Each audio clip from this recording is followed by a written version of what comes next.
Hello, today we are going to show you how to perform an accuracy test according to the Haas VF service manual.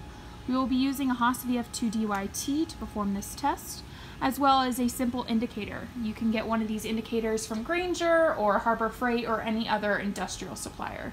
You need to make sure that it is secured up against the spindle as well as zeroed out before starting the test. Once you're sure that the indicator is zeroed out as well as the axes, you're going to want to set your machine on hand jog, as well as set the rapids at 0.001. So as you can see, our machine is zeroed out, so we are going to go ahead and start the test. So you're going to go ahead and work your way up to 0.01, as you can see it's going up, as well as it is going up on the indicator. Once you get to 0.01, you're going to go ahead and work yourself back down to 0. So you can see it's moving back down. Go ahead and show you guys on the screen. And now we are back to 0. So let's go ahead and check the accuracy of the x-axis. So as you can see on the accuracy indicator, it is back down to 0, so the x-axis is accurate.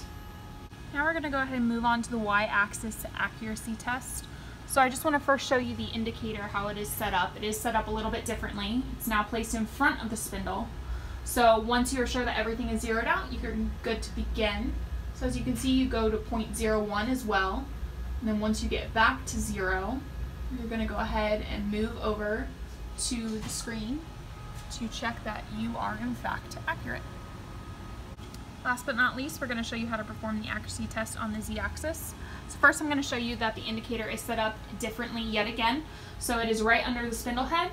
So you're going to go ahead and move it 10 clicks, just like you did for the other two tests, and then move your way back to 0.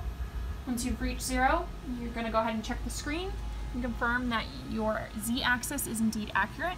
So for us, our Haas VF2DYT, all axes are accurate. And that concludes our demonstration of how to perform the Haas VF service manual accuracy test.